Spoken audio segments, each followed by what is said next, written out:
All right, 5, 4, 3.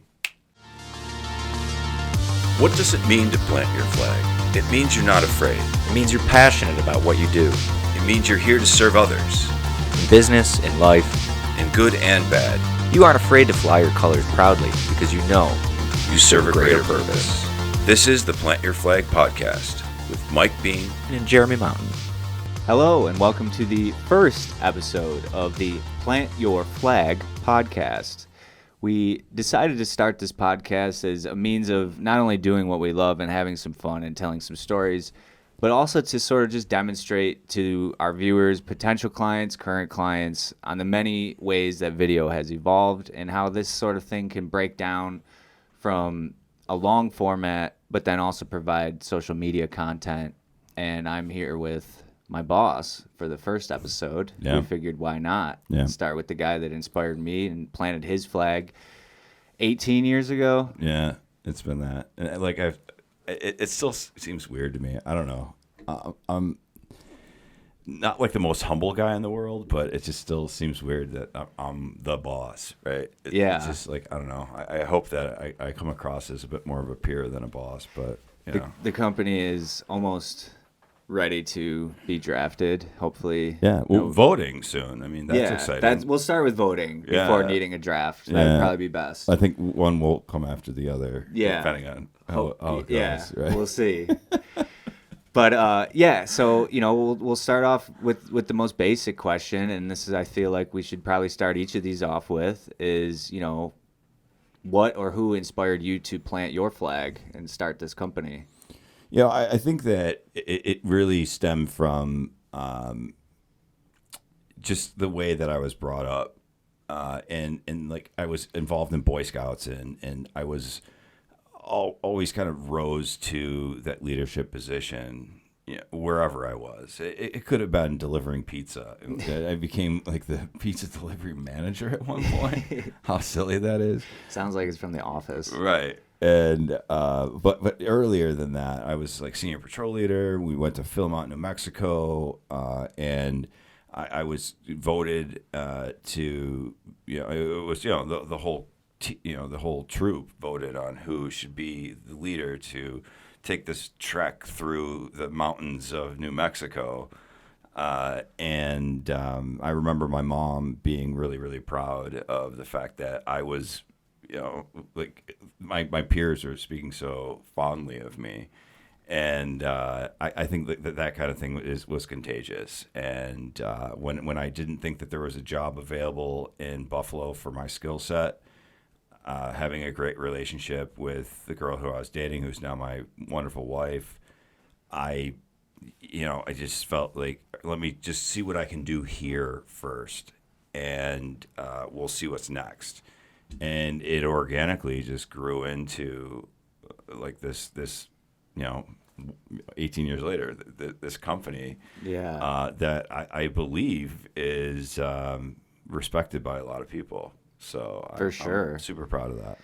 Yeah, and when I sort of got the first interview with you, and it didn't exactly turn into an immediate opportunity, but that first interview, I remember thinking like, this is gonna go somewhere. And I had written in a notebook, I will find someone that will appreciate who I am, maybe advertising, maybe production. There was some more detail in there that sort of it just sort of came to fruition. And the opportunity that working for you and this company has provided has certainly grown me as a person, grown me as a professional over the years. So from your perspective, how or who were you in the beginning of this company, and who have you developed or evolved into after 18 years?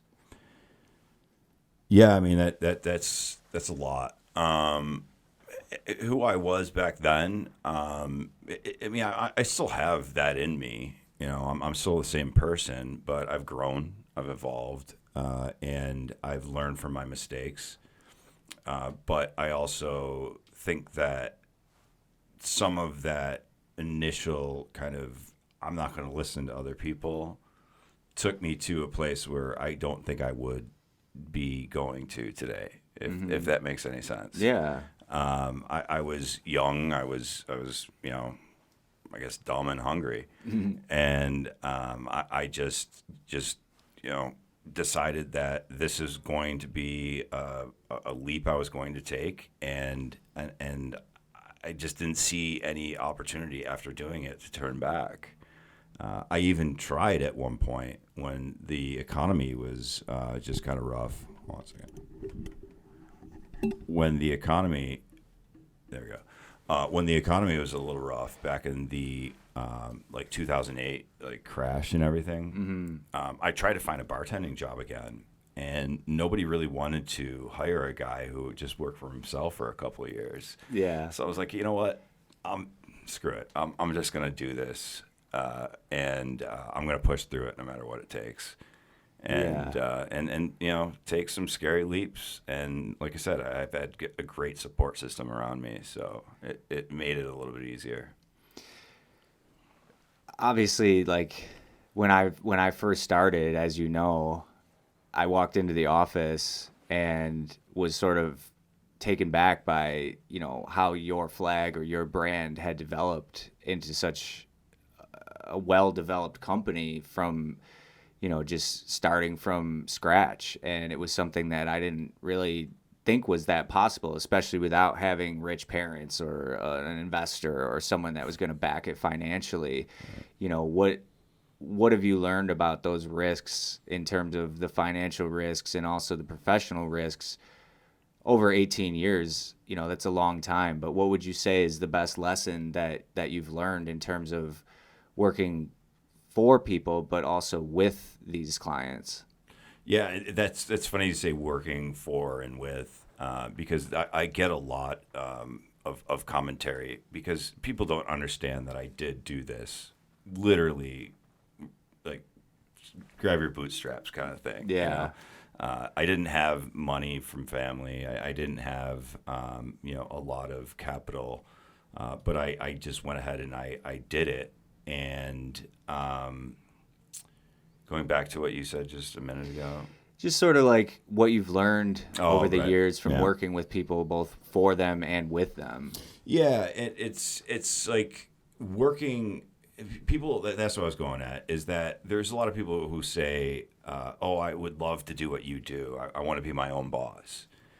There's no such thing. when you get to a certain level, you have a lot of bosses, and they're called clients. Yeah. And you need to make sure that they're happy, and it's not answering to one person in the same way every day.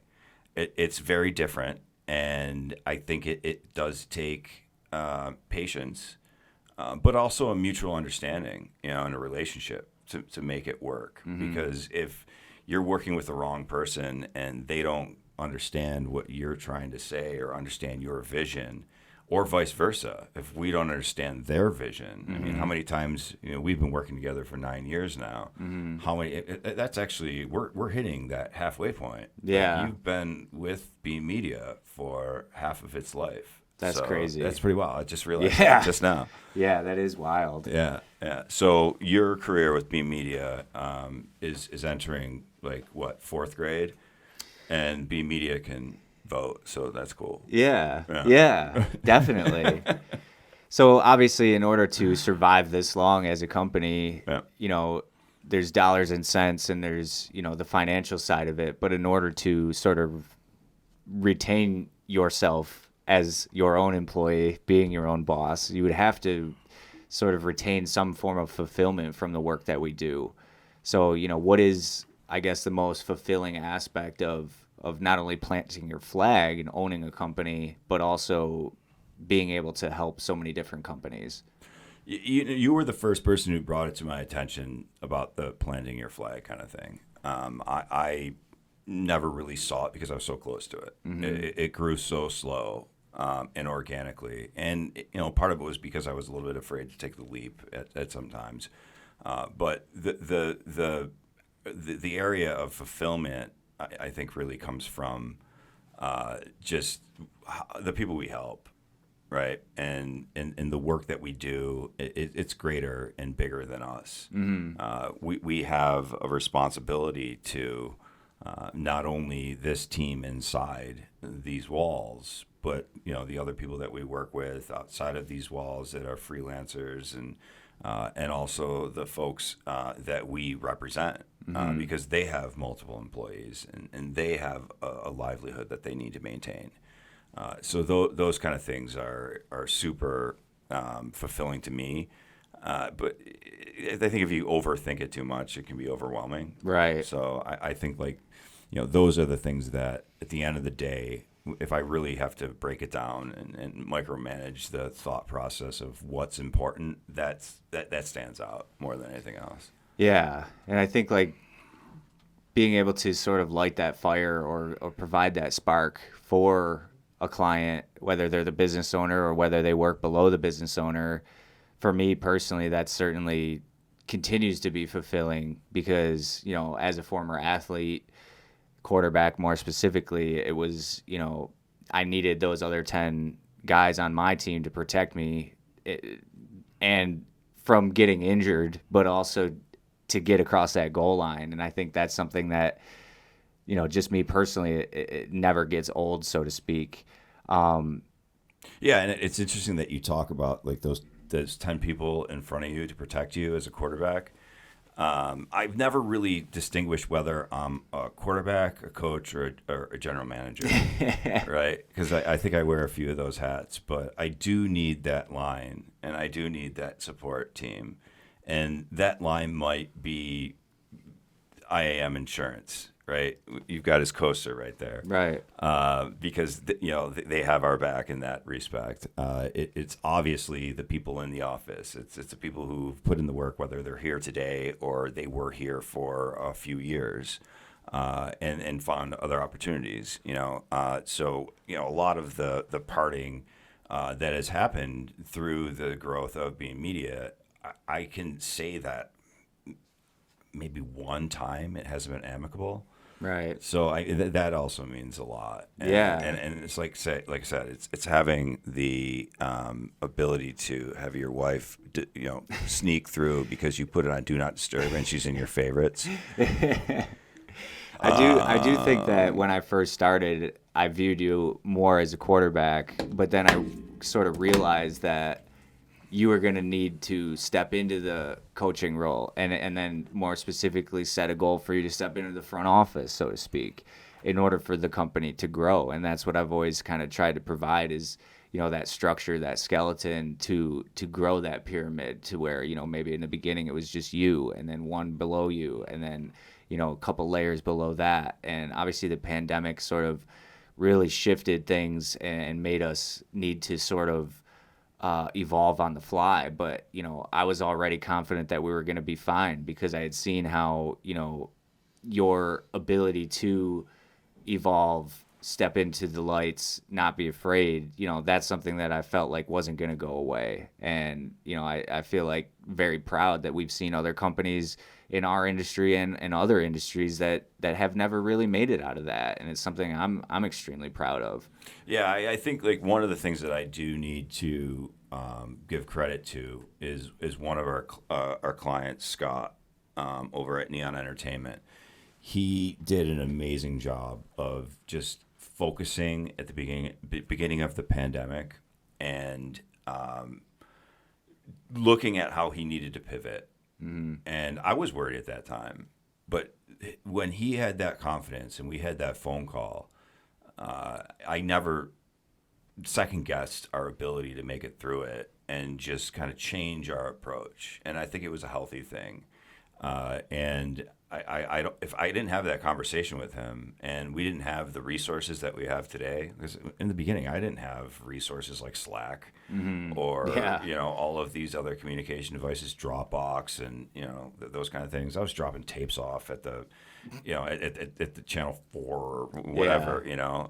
Running up the stairs because the elevator's not working, just sweating, trying to get it in on time. Yeah, because it needed to be in the mail by this time, or else they weren't going to meet the deadline. And then so no, it's a different world now, and we were able to just kind of harness those resources and make sense of all of them, and just persevere through it. And I think it really ended up working out in the end. It wasn't easy, but I think it really did kind of catapult us to a different kind of a relationship with our clients, and I think also internally.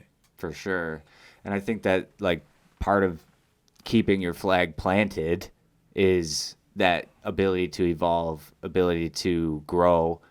And I feel like, that's a big part of why we wanted to do this podcast was to demonstrate that video 10 years ago doesn't look the same as today. No. But the ability to sort of chop up long content into shorter content can certainly continue to give that pulse, give that identity, and sort of establish that trust. Mm-hmm. And that ultimately guides more customers, more clients, more relationships for our clients. Yeah. Yeah. And I think like that there is so much stigma in old school media. And I'm not knocking it because I think there is a place for it. But when you think about putting an ad in the phone book, or you think about spending X amount of dollars on mailing several thousands of pieces of mail out to people, it's there, and you cannot change it. With what we have access to right now, it can be permanent or it can be temporary. It's really all of what you make of it. And we want to put things out there that are permanent, but we also like the ability that we can pivot in a way that kind of fits today's culture. Yeah. And I think that's like what makes this so fun. Because you're always on your toes. Right. It's kind of like what's next. Yeah. And that's why I'm not just still doing television commercials anymore. Right. Right. For sure. Kind of just to get back to the plant your flag, what is, I guess, your favorite part of working with other businesses, or even more specifically, other business owners that may have planted their flag? You know what? It's the ones who planted their flags who did it for a purpose, and they're proud of it, and they have integrity, and they're in it for the long haul. They're not in it for a quick flash in the pan. Those are the people who resonate with me, and I think they resonate with this company. And I've been fortunate enough over the last few years to be able to identify those types of characters and those types of personalities, because they're they stand out, and they're more fulfilling to work with because they're driven and they look at the long game. Right. It's a marathon. It's not a sprint. The game isn't going to end. No. I mean, not until you want it to. Right. And if you're in it for, like I said, the long haul, and you understand that it just doesn't take 3 months of energy to make you successful or rich or happy or whatever it might be. It's the process. If the process is making you happy, then you're in the right place. Yeah, that's a really good point. Obviously you're in the podcast seat now as a business owner, and you're sort of experiencing it real time, for good and for bad. Right. What do you feel if another business owner was sort of questioning, well, why would I need a podcast? My industry isn't the most educational. Shut your mouth right now. Shut your mouth when you're talking to me. Yeah. What would you say is the benefit of a podcast in 2024 and beyond, even if it's not the most exciting industry? Well, it's the ability to get your stamp out there. Whether the content that you're talking about today is relevant tomorrow is indifferent.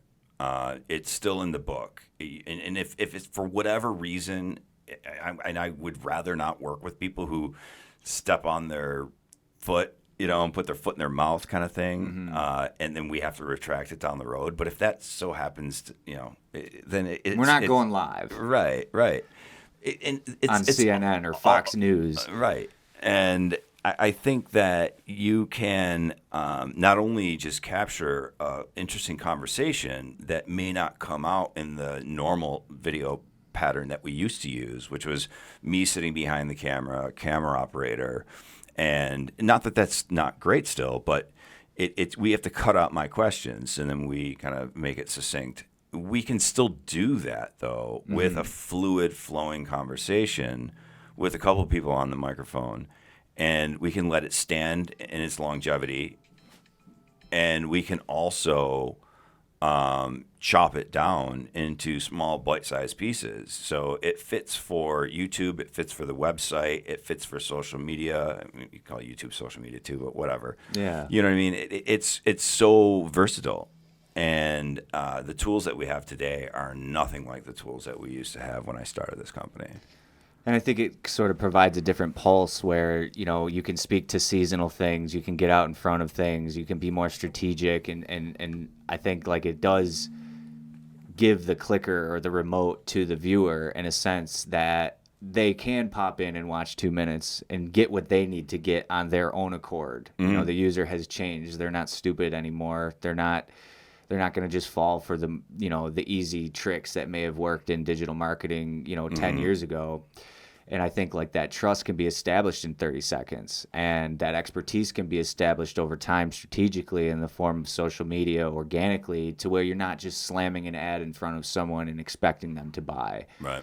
But I think like, we do have a particular client that we worked with that wasn't the most exciting industry, but we were able to see how it not only demonstrated his expertise, but it also it puts you in the lights. It puts you in front of that red record light, and it sort of does make you need to act on your toes. And in those moments, that's where I think true expertise really rises to the top. Right, yeah, and he became more comfortable as we did more and more of it. And then Definitely. he also started getting feedback from it that he was super proud of.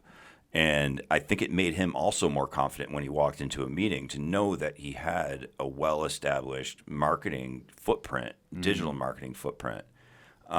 Whether it was they saw it before he walked into the meeting, or he knew that if they were going to do their due diligence after he left the meeting, that evidence was there and it was present. For sure. And we saw the growth with him. And to go back on just kind of like the temporary and the legacy and all that kind of stuff, I'm excited that we're going to have Jared Weber on this podcast soon from Bradley Tree, because he's going to be talking about things that are going to be relevant this spring, but they're also going to be relevant next year and potentially next year. And once they're in the book, it's like he was talking about that in 24. Right. He saw that coming. Right.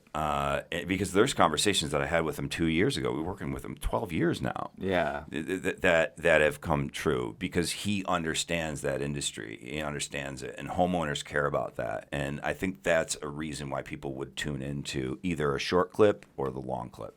Especially when there's other competitors in the space, and everyone has sort of bought into in some way, shape, or form investing into digital marketing, recognizing that their competitors are doing it. And I think that podcasting is certainly a new way of separating yourself and sort of establishing that relationship before the call is made. And I think that it allows that person on the other side to feel like they know them a little bit, and that's why they're all ready to invest their money in a company. It's a great feeling when you get a call and somebody already knows. Like even Jared, like I was just talking about, he had somebody come over to his car and say, I saw your truck pull up for my neighbor, and I looked at the videos of you on your website. You're extremely intelligent in this field, and I need some work done too. Yeah. So it's that kind of stuff that I think really holds, the community's faith today. Yeah, for sure. Yeah. As we're getting to the end here, I got one more question for you, and that is, if there's someone out there, whether they're 19, 29, 39, 49, 59, whether they are coming out of college and have a bright idea, or whether they're someone who's just stuck in life and wants to branch off and do their own thing, what advice do you have for that person out there on planting their own flag? Don't be afraid to fail, because it's going to happen. And then if you do, learn from it, but also educate yourself along the way. So I went into this with a skill, and I wanted to provide a living based on that skill. The business stuff I learned along the way. So if I could do anything over again, it would be maybe getting more of the resources that are available that I didn't know were available, from like the Small Business Association and things like that, to not only learn from your mistakes, but also continue that education beyond what you're passionate about. those fringe things, that stuff that's on the outside, those are the things that I think, passionate people don't pay enough attention to. And Right. I think those passionate people need to focus a little bit more on maybe sometimes the business acumen, because those are usually the people who don't make it, are the ones who are just only laser focused on what they love doing versus the stuff that needs to be done. True. Well, thanks, Mike. Yeah. This has been awesome. Thank I'm really you. looking forward to not only more episodes with you and I, and kind of giving our heartbeat to this company, and just sort of continuing to share what it's like for you to plant your flag, and then me as someone who's been there for half the time now, as we have established. Right. I'm proud to continue to plant this flag myself. So, Yeah. Thank you, and we look forward to also bringing on other guests. Jared next. We'll keep updating our social media to let you know who else we're going to have on in the future. But this has been awesome, and I'm looking forward to the next one. Absolutely. Thanks, Jay. This is awesome. Boom. Thanks, guys. Have a great day.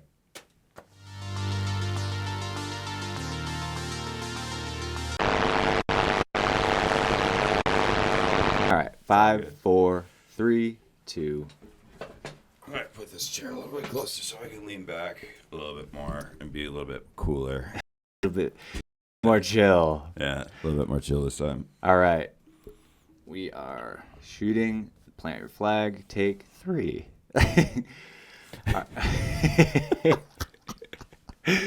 All right. 5, 4, 3,